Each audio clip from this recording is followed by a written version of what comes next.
आज पूरा छानिया ही गली एत सारा लोग होचंती।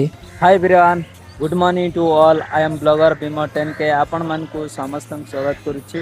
मस्त देखंतु गाइस, आमे सकाळ सकाळ आस्तिलु बीन्स आनितिलु मार्केट हमर पुकाला हाट पदाई। देखो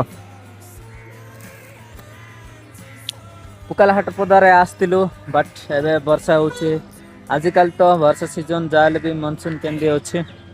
देखंतु गाइस देन आपण माने देखुथिबे आमे एई मार्केट ऊपर कानी आमे जाइतिलु दांत काटी बंगेबा पई। एते सका सकाळे दुकान भी ओपन नथिला, तेनु करे आमे माने जाइतिलु दांत काटी बंगेबा पई। फाइनल एबे दांत काटी घसीबा को लागि पडिछि। आज दिन रे एते सका सकाळे गळी हेबे बोली भाबी नथिली। जते बेले मो ट्रैक करतिली मो भाबितिली कि काली सुदा पळे आसीबो। एटा होछि हमर विशाखापट्टना रु हमर सेमलीगुडा तिला, सेति पई मो भाबी देइतिली एटा काली निश्चय आसीबो। फाइनली आज सेई पार्सल टा पहुंची जाई। एटा पाई बोली 2 मास कोंडे वेट करतिली आई माने को पैसा रे एमिति ऑर्डर करि पारिबी। एई पार्सल पाई एते दिन वेट करबा पड़ितिला। देन सेति पाई आज पळे आछि। चलो केमिति लागुची काढी देखिबा। मो भी भाबितिली केबे एई प्लान करिबी।